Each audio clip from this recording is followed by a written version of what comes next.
souveraine. Ça, c'est le titre de Tribune. Le Sénégal anticipe ses paiements avant l'arrivée du FMI. Parce que le FMI, quand le FMI sera là, on va sortir des boissons, il faut les installer. Il dit, Kouam Tcheboudjen, Ini Tcheboudjen, Kouam Dachin, Ini Dachin, Mbahalou Salou ou Dachinou Laobé, tu amènes. Hein, le Nyaleng, tu amènes. C'est-à-dire, voilà. Le Mafé Bambara, tu amènes.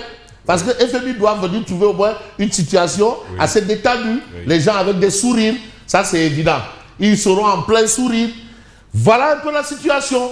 Selon des informations publiées par Bloomberg, citant des sources proches du dossier, l'État sénégalais a réglé par anticipation un coupon de 53,75 millions d'euros sur une obligation arrivant à échéance en 2037.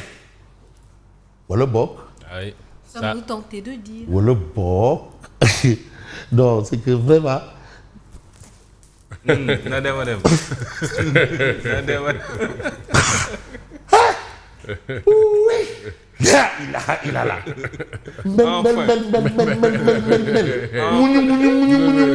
Ah, c'est pas moi qui l'ai dit, hein. Oui. Les comme guerre. Là, il a. Hein? Non, guerre, on sait. Comme tape. Comme tape. Ouais, Alhamdulillah. Ah, vraiment là, il n'y a pas de Yaram Kalla. Alors, un seul. avait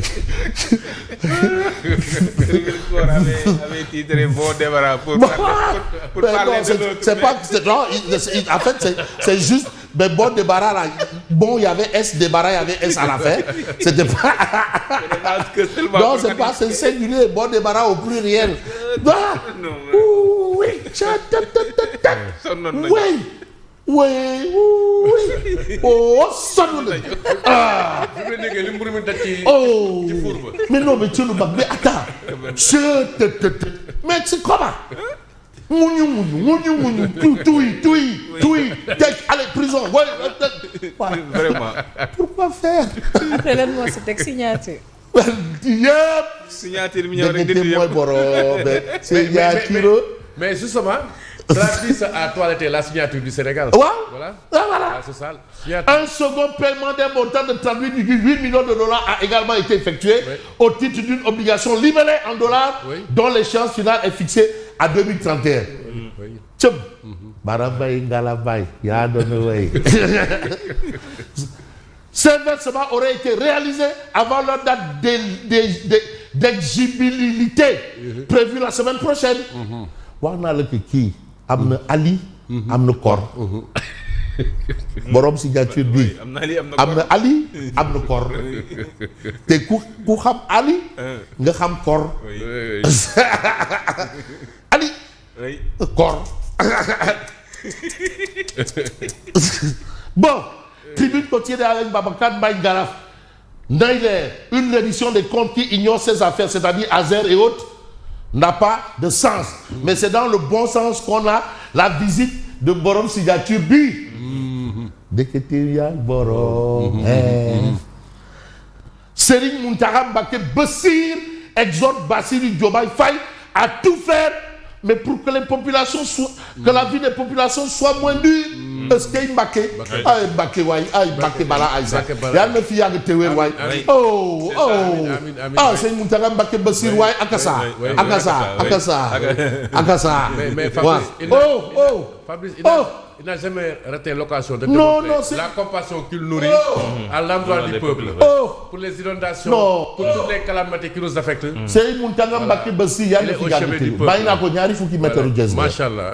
Ak ñaari fukki junni adieu. Alors, Serigne Mountakha Mbacké Bassir, c'est ça. Voilà le problème. C'est ça. Le problème est là. La solution. Et la solution est là. Voilà le problème. Voilà la solution. Badam.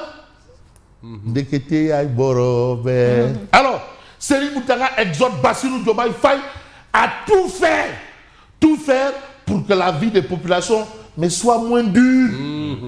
Même le Khalif sait que c'est difficile. Loolu yëpp. Dame le corps. Tape.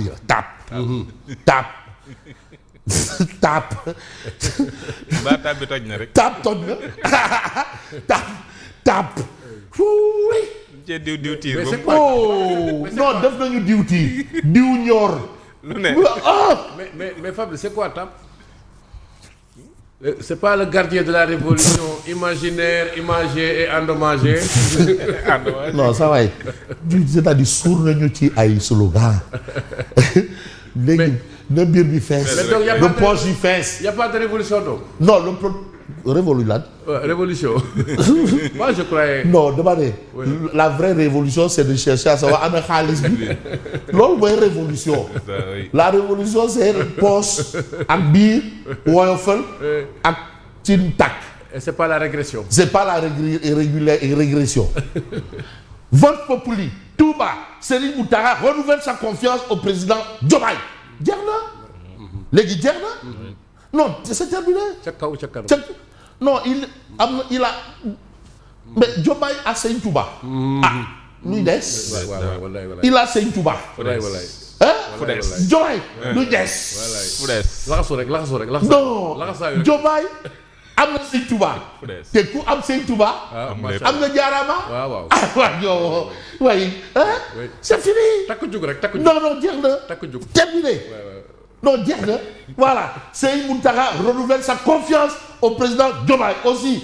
Il vous rassure et vous fait savoir que sa confiance à votre endroit est encore plus forte.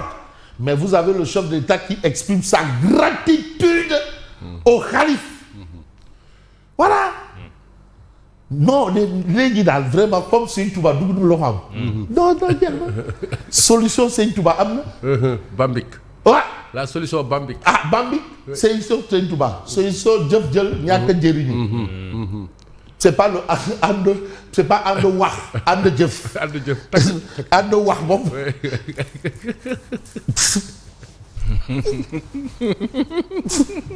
Fabrice.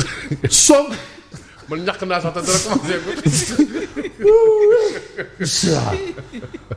xool damaa demoon ba am mbiru tàggee. mbiru tàggee. non. Sonko redescend dans l'arène. L'opposant radical renfile sa tenue de combat. Pourquoi faire? Pour lan. Combattre avec lu xew combat. Combat ici. wala ban combat wala Reug Reug Bodian kii ban combat. Mais combat bi pourquoi faire? Non tenue de combat pourquoi faire? Non. Le seul combat proposé c'était le presse. Le presse a été pressé.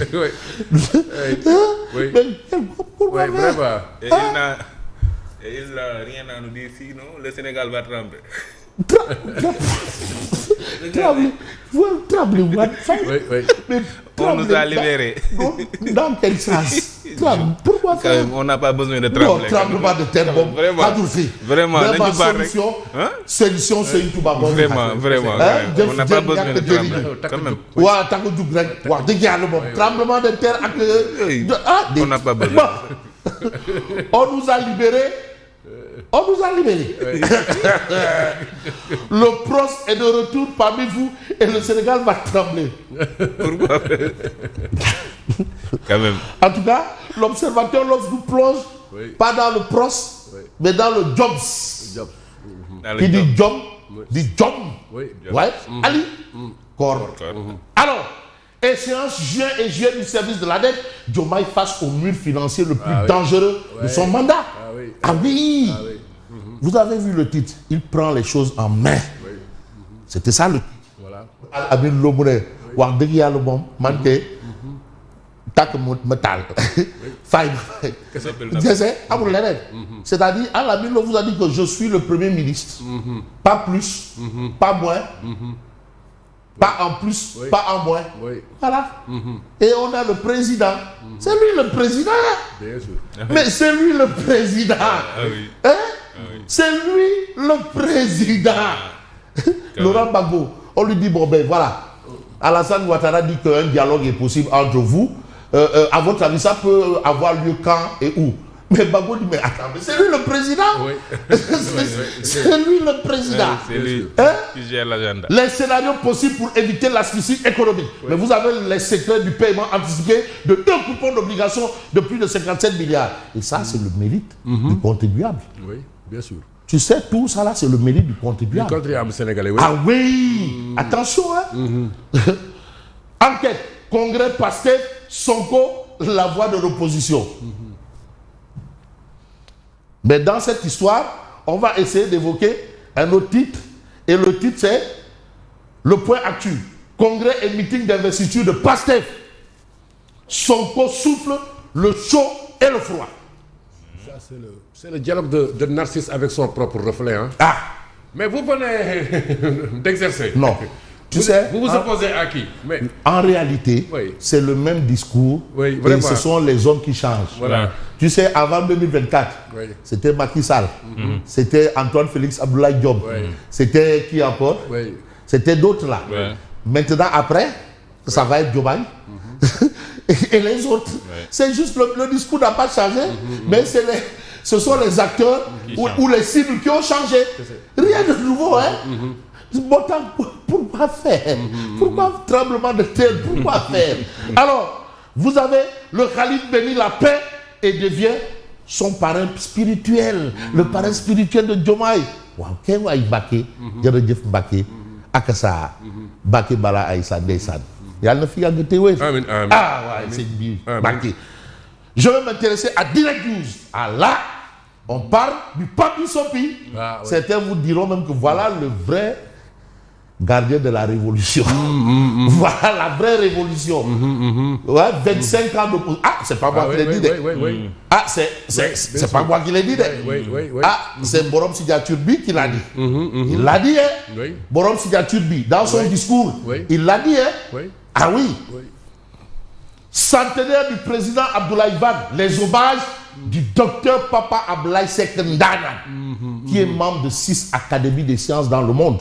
6 6 académies des sciences.